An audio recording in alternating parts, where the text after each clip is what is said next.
Practice না করলে কিন্তু ফ্লুয়েন্টলি ইংলিশ বলা যাবে না। প্রতি ভিডিওতেই একই কথা বলি। 100 ডে স্পোকেন ইংলিশ চ্যালেঞ্জে কিন্তু আমাদের টেন্সের ক্লাস মোটামুটি শেষ হয়ে গেছে। আমরা আলাদা আলাদা ভাবে টেন্সগুলো প্র্যাকটিসও করেছি। অনেকেই হয়তো ভাবছো টেন্স তো শিখে নিয়েছি, এরপর নিশ্চয়ই ফ্লুয়েন্টলি ইংরেজিতে কথা বলতে পারবো। নো, আলাদা আলাদা ভাবে টেন্স শিখলেও আমরা দৈনন্দিন জীবনে কি পাস্ট টেন্সে আজকে সারাদিন কথা বলবো, আজকে সারাদিন ফিউচার টেন্স নিয়ে কথা বলবো, এরকম হয়? হয় না। আমাদের মিক্স টেন্স নিয়ে কথা বলতে হয়, মিক্স টেন্সে কমিউনিকেশন করতে হয়। তাই সব রকম টেন্স এসে গেলে আমরা কোথায় কোনটা কখন কিভাবে ইউজ হবে সেইটা আজকের ক্লাসে শিখবো।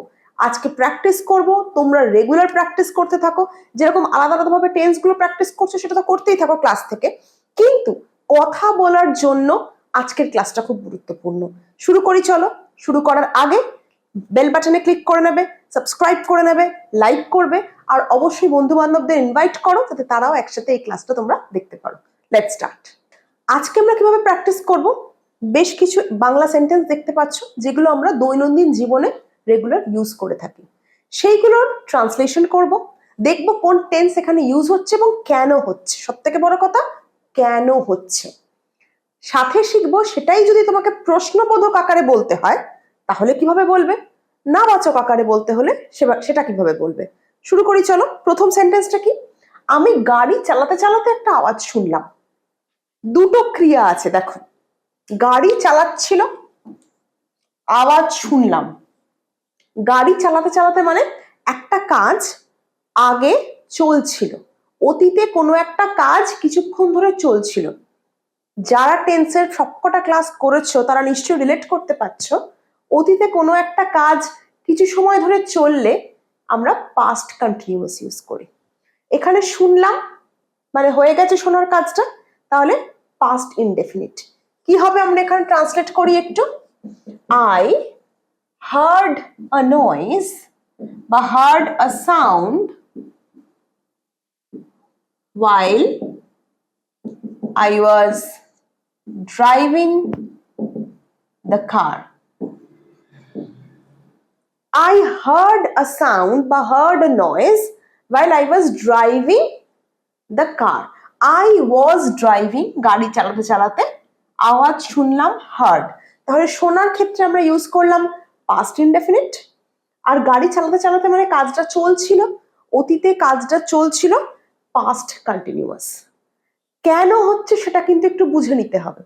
অনেকেই তোমরা হয়তো শিখেছো কিন্তু রিভাইজ তো করতে হবে, না হলে তো এত রকমের 12টা টেন্স আমরা শিখেছি আমাদের তো গুলিয়ে যাবে। যারা বিশেষ করে টেন্সটা প্রথমবার একটু ভালো করে শিখছো বা প্র্যাকটিস করার সুযোগ পাচ্ছ না, তাদের কিন্তু এই প্র্যাকটিসের মাধ্যমে একবার করে ঝালাই করে নিতে হবে, আর সময় সুযোগ পেলেই কিন্তু বলতে হবে। তোমরা কখন থেকে অপেক্ষা করছো, তার মানে অপেক্ষা করাটা কন্টিনিউ হচ্ছে। আগে শুরু হয়েছে, ধরো আমার বাড়ির সামনে, আমি অফিস থেকে বাড়ি ফিরে দেখলাম কয়েকজন লোক আমার বাড়ির সামনে দাঁড়িয়ে আছে। আমি কি বলবো? তোমরা কখন থেকে অপেক্ষা করছো? তার মানে অপেক্ষা করাটা আগে থেকে শুরু হয়েছে কিন্তু তখনও চলছে। কি হবে? কোন টেন্স হবে? তোমরা কমেন্ট বক্সে চটপট লিখে জানাও এটা কোন টেন্স হবে, ততক্ষণ আমি ট্রান্সলেট করছি।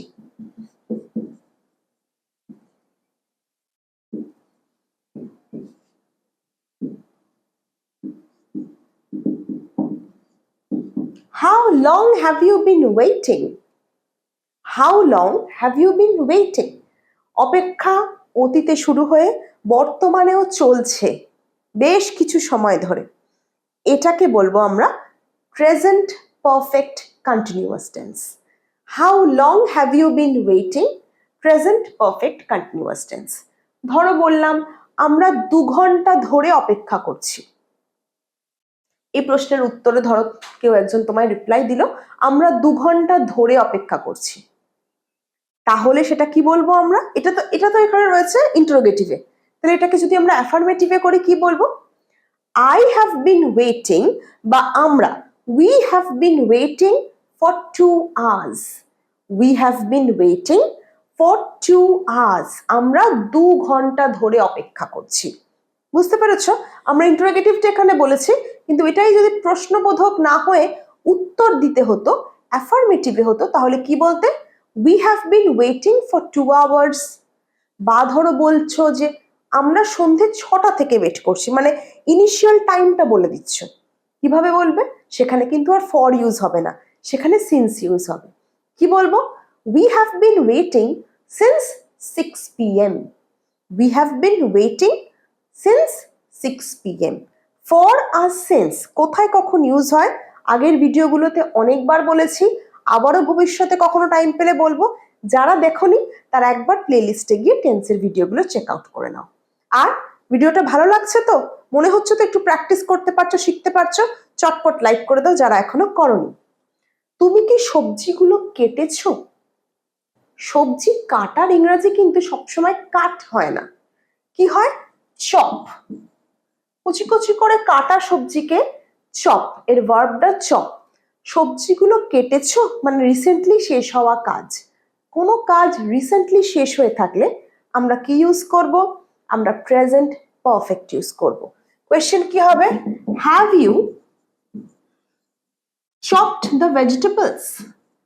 Have you chopped the vegetables? Have you chopped the vegetables? Vegetables নয়, ভেজিটেবলস। ভেজিটেবলস, ভেজ টেবল, এটার উচ্চারণটা আমি একটু দেখিয়ে দিই, খুব ভুল করো। ভেজ টেবল, ভেজিটেবল নয়, ভেজিটেবল। ভেজিটেবল নয়, ভেজিটেবল নয়, ভেজিটেবল। রিপিট আফটার মি, বলো একবার আমার সাথে, ভেজিটেবল। ওয়ান্ডারফুল। সঠিক প্রোনাউন্সিয়েশনটাও কিন্তু স্পোকেন ইংলিশের একটা বড় part. Have you chopped the vegetables? এইবার ধরো এটা প্রশ্নবোধকে আছে, যাকে প্রশ্ন করছো সে ধরো উত্তর দিল, হ্যাঁ আমি সবজিগুলো কেটে ফেলেছি। Yes I have chopped the vegetables. Yes I have chopped the vegetables. বুঝতে পারছো কিভাবে তোমরা প্রশ্ন উত্তর দিতে পারো টেন্স ইউজ করে? আমি পরবর্তী বেড়ানোর পরিকল্পনা করছি। আমি এখন বর্তমানে একটা কাজ করছি, কিছু সময় ধরে সেই পরিকল্পনা চলছে। কোনো সময় যদি কোনো কাজ বর্তমানে কিছু সময় ধরে চলতে থাকে, কি টেন্স ইউজ করি আমরা? Present continuous. Absolutely right, present continuous. কি বলবো? আই অ্যাম প্ল্যানিং, পরিকল্পনা, planning for our next trip. I am planning for our next trip. আমি আমাদের পরবর্তী বেড়ানোর পরিকল্পনা করছি। I am planning for our next trip. যদি বলি যে তুমি কি পরবর্তী বেড়ানোর পরিকল্পনা করছো? Are you planning for the next trip? প্রশ্ন করছি, Are you planning for the next trip? বলো আমার সাথে একবার, Are you planning for our next trip? Clear? Next, তুমি এত টাকা খরচ করেছো কেন? এরকম প্রশ্ন কিন্তু আমরা প্রায়শই আমাদের ফ্যামিলিতে বলে থাকি বা আমাদের শুনতে হয়। এত টাকা খরচ করেছো কেন? খরচ করেছো মানে কাজটা শেষ হয়ে গেছে, কিন্তু খুব বেশি অতীতে হয়নি, রিসেন্ট হয়েছে। যখনই কোনো কাজ রিসেন্ট শেষ হয় আমরা কি ইউজ করি বলতো? Present continuous. কি বলবো? প্রশ্ন করছে, Why have you spent so much money? Why have you spent so much money? তুমি এত টাকা খরচ করেছো কেন? যদি বলি আমি এত টাকা খরচ করেছি বা আমি এই টাকাটা খরচ করেছি, বলতেই পারো। কি বলবে? I have spent this amount of money. I have spent, subject has বা have, তার সাথে ভার্বের third form. I have spent this amount of money. বুঝতে পেরেছো? এটা প্রশ্নে আছে, প্রশ্নবোধকে আছে। আমরা নর্মাল অ্যাফার্মেটিভে করে বলছি যে I have spent this amount of money. আর যদি বলি আমি খরচা করিনি, I have not spent this amount of money. নটটা কোথায় হবে? has বা have এর পরে। I have not spent this amount of money. Clear? পরের সেন্টেন্স দেখো, আমি তোমায় আর পড়াবো না। পড়ানোর ইংরেজি কি? টিচ। সেন্টেন্সটা দেখো নেগেটিভে আছে। আমরা এতক্ষণ কি করলাম, ইন্টারোগেটিভের প্র্যাকটিস করলাম, সেখান থেকে অ্যাফার্মেটিভে ট্রান্সলেট করলাম। এবার একটা সেন্টেন্স পেয়েছি যেটা নেগেটিভে আছে, আমি তোমায় আর পড়াবো না। পড়াবো না মানে, আর পড়াবো না মানে ভবিষ্যৎ, এতদিন পড়িয়েছি আর পড়াবো না, তার মানে ফিউচারের কথা বলছে। কি লিখবো? I will not teach you any more. আর পড়াবো না হচ্ছে এরপর থেকে, any more. I will not teach you any more. দেখতে পাচ্ছ কিভাবে, কোথায়, কিরকম টেন্স গুলো আমরা ইউজ করছি জায়গা বুঝে। তোমাদেরকেও এইটা করতে হবে। কনফিউজড হবে প্রথম প্রথম, প্র্যাকটিস না করলে ভুল হবে, প্র্যাকটিস করতে করতেও প্রথম প্রথম ভুল হবে, কিন্তু একটা সময় পর দেখবে এতটাই কনফিডেন্স পেয়ে গেছো টেন্সে যে আর কেউ ভুল করবে না। একজন ক্রিকেটার যখন ছোটবেলায় প্র্যাকটিস করে, তাকেও কিন্তু নেট প্র্যাকটিস করতে হয়, সেও কিন্তু একদিনে ক্রিজে নামে না, ঠিক তো? তাহলে তোমাদেরকেও যদি কনফিডেন্টলি স্পোকেন ইংলিশে কনফিডেন্স পেতে হয়, ফ্লুয়েন্টলি বলতে হয়, পাবলিক স্পিকিং এ কনফিডেন্স গেইন করতে হয়, স্টেজে উঠে নিঃসন্দেহে নির্ভয় কয়েকটা সেন্টেন্স ইংলিশে বলতে হয়, তাহলে কিন্তু প্র্যাকটিসটা করতেই হবে। প্র্যাকটিস করার লোক নেই, ইংলিশপিডিয়া বাংলা বাই এসআর তোমাদের সাথে আছে। এই ধরনের প্র্যাকটিস সেশনগুলোয় রেগুলার দেখো, নিজেরা প্র্যাকটিস করো। যারা লাইক করোনি এখনো, চটপট লাইক করে দাও, কিছু বন্ধুকে ট্যাগ করো, যাতে তারাও বিনামূল্যে আমাদের সাথে প্র্যাকটিসটা করতে পারে, যেটা খুব জরুরি। I will not teach you anymore, বোঝা গেছে যে আমি তোমাকে আর পড়াবো না। তারা ঘটনাটির ব্যাপারে আমাদের কিছু জানায়নি। জানায়নি মানে রিসেন্টলি ঘটেছে, রিসেন্টলি আমাদের জানায়নি, অনেক পুরনো ঘটনা নয়। অনেক পুরনো ঘটনা নয় মানেই এখানে পাস্ট ইনডেফিনিট হবে না। রিসেন্টলি শেষ হয়েছে কোনো কাজ, কি হবে? Present perfect. কি হবে? ঘটনাটির ব্যাপারে কিছু ব্যাপারে জানানোর ইংরাজি কি? ইনফর্ম করা। আমরা কিন্তু অনেকগুলো নতুন ভার্ব শিখছি। ইনফর্ম করা। জানায়নি মানে নেগেটিভ। কিভাবে করব? দে হ্যাভ নট, এটা শর্টে আমরা কি লিখি? Haven't. They haven't informed us about the incident. Incident মানে কিন্তু ঘটনা। যারা এই নতুন ওয়ার্ডগুলো ভাবছো যে জানো না, তারা কিন্তু নোট করে নাও, কোনো একটা জায়গায় নোট করে নাও, তাতে কি হবে? ভোক্যাবুলারি ডেভেলপ হবে। যত ভালো ওয়ার্ড স্টক তৈরি হবে, তত ফ্লুয়েন্টলি যেখানে সেখানে ইংরেজিটা বলতে পারবে। আমরা বলি না, আমাকে ঘটনাটার ব্যাপারে জানায়নি, they haven't informed us about the incident. They haven't, নটটা কোথায় বসিয়েছি? হ্যাজ বা হ্যাভ এর পরে।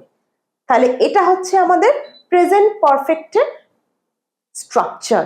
সাবজেক্ট, হ্যাজ বা হ্যাভ, তারপর ভার্বের থার্ড ফর্ম। মনে পড়ছে তো একটু একটু? যারা এই ভিডিওটা প্রথম দেখছো ইংলিশপিডিয়া বাংলা বাই এসআরে, তাদেরকে রিকোয়েস্ট করব একবার চট করে প্লে লিস্টে চলে গিয়ে টেন্সের ভিডিওগুলো দেখে নিতে, তাহলেই কিন্তু পুরোটা একবার রিভাইজ হয়ে যাবে। আচ্ছা, যদি আমি প্রশ্ন করি, তারা কি ঘটনাটার ব্যাপারে তোমাদের জানিয়েছে? এটা আমরা জানাইনি মানে নেগেটিভে করলাম। প্রশ্ন করতেই পারে কেউ যে তোমরা কি জানো এই ঘটনাটার ব্যাপারে, মানে তোমাদেরকে কেউ জানিয়েছে? কি হবে? প্রশ্ন করলে কিন্তু হ্যাভ বা হ্যাজটা সাবজেক্টের আগে চলে আসে। Have they informed you about the incident? আরেকবার বলি, have they informed you about the incident? ঘটনাটির ব্যাপারে তারা কি তোমাদের জানিয়েছে? রিপিট করি আর একবার, লিখে নাও, have they informed you about the incident. তোমরা কি করবে? এরকমই বিভিন্ন সেন্টেন্স নেবে, যে সেন্টেন্সগুলো রোজ বাংলায় বলে থাকো সেগুলোকেই নেবে, ট্রান্সলেট করবে, সেটারই প্রশ্ন করবে একবার, নেগেটিভ করবে একবার। এই ধরনের প্র্যাকটিস মাসখানেক করে দেখো, তাহলেই কিন্তু তোমরা ফ্লুয়েন্টলি ইংরেজিতে কথা বলতে পারবে। আর যারা এখনো ভিডিওটা লাইক করোনি, একবার চট করে লাইক করে দাও, শেয়ার করে দাও, কেমন লাগছে কমেন্টে জানাতে থাকো। তোমাদের এনকারেজিং কমেন্ট কিন্তু আমাকে প্রচন্ড মোটিভেট করে তোমাদের জন্য এরকমই প্র্যাকটিস সেশন নিয়ে আসতে। Let's again go back to the sentence. আমরা এটার উপর কাজ করছি। ধরো তুমি বললে কমেন্টে যে ম্যাডাম লাইভ ক্লাস নিন প্লিজ, আমি কি বলবো, আমরা এটার উপর কাজ করছি, মানে আমরা এটা নিয়ে ভাবনা চিন্তা করছি। ইংলিশ কি হবে? We are working on it. We are working on it. এটার ওপর কাজ করছি, করছি মানে বর্তমানে কাজটা করছি, কাজটা চলছে, তাহলে কি টেন্স হবে? Present continuous. Present continuous. পুলিশকে জানিয়েছো, একই জিনিস, এই জানানোর কথা, রিসেন্ট জানানোর কথা বা না জানানোর কথা, রিসেন্ট, তাহলে আমরা এখানে কি করব? Present perfect. Have you inform the police? Have you inform the police?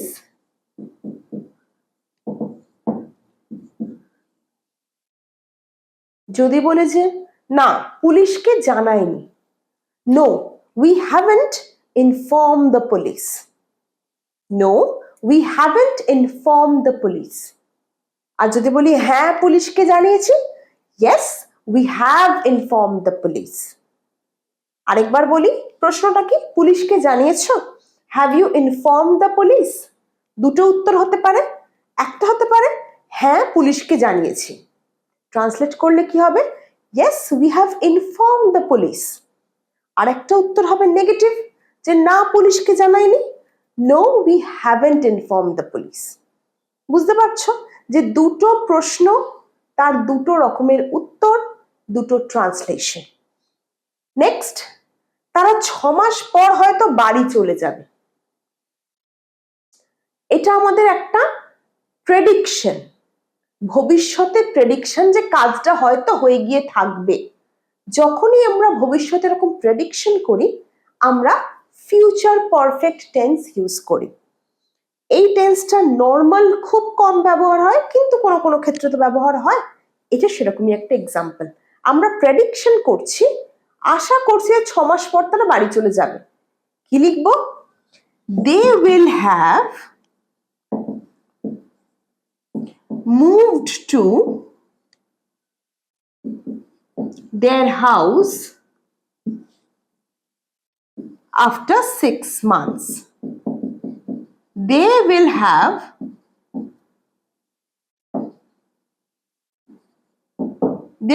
have moved to their house after 6 months.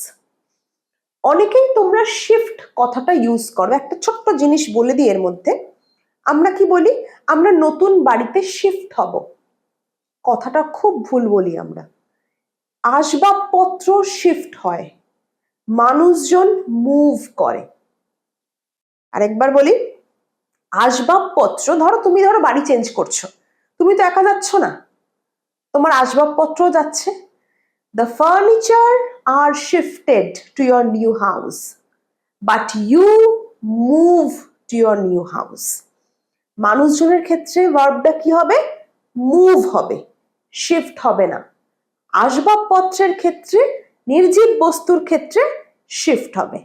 এরপর থেকে যেন শিফট আর মুভের মধ্যে কোনো ভুল না হয়, আমরা দেখে নেব যে সেন্টেন্সটা আমরা করছি, তারা 6 মাস পর বাড়ি চলে গিয়ে থাকবে বা বাড়ি চলে যাবে। এটার মানে হচ্ছে উই আর প্রেডিক্টিং, আমরা প্রেডিক্ট করছি। দে উইল হ্যাভ মুভড, এটা স্ট্রাকচারটা দেখো, সাবজেক্ট উইল হ্যাভ, ভার্বের থার্ড ফর্ম, এটার টেন্স হচ্ছে future perfect. Subject will have plus V3 বা ভার্বের থার্ড ফর্ম। যদি প্রশ্ন করি তারা কি 6 মাস পর বাড়ি চলে গিয়ে থাকবে বা বাড়ি চলে যাবে, আমি প্রশ্ন করছি, তাহলে উইলটাকে আমরা শুধু সামনে আনবো। Will they have moved to their new house after 6 months? শুধুমাত্র এই উইলটাকে আমরা সামনে আনবো ইন্টারোগেটিভ সেন্টেন্সের ক্ষেত্রে। প্রশ্নটা কি? তারা কি 6 মাস পর নতুন বাড়িতে চলে যাবে? Will they have moved to their new house after 6 months? আশা করি বুঝতে পারছো। আশা করছি আজকের ভিডিওটা থেকে আমরা অনেক কটা সেন্টেন্স প্র্যাকটিস করলাম, যেগুলো আমরা রোজকার জীবনে প্রায় ব্যবহার করে থাকি। আগামী দিনেও এরকম প্র্যাকটিস সেশন থাকবে, আর তোমরা অবশ্যই এই প্র্যাকটিস সেশনগুলোতে অংশগ্রহণ করবে, এরকম সেন্টেন্স নিজেরা প্র্যাকটিস করবে। যাদের প্র্যাকটিস করার কেউ নেই তারা ইংলিশপিডিয়া বাংলা বাই এসআর অবশ্যই দেখবে আর বলবে কেমন লাগছে তোমাদের। কমেন্ট করতে ভুলো না, লাইক করো, যারা এখনো সাবস্ক্রাইব করনি সাবস্ক্রাইব করো চ্যানেলটা। দেখা হচ্ছে পরের ভিডিও।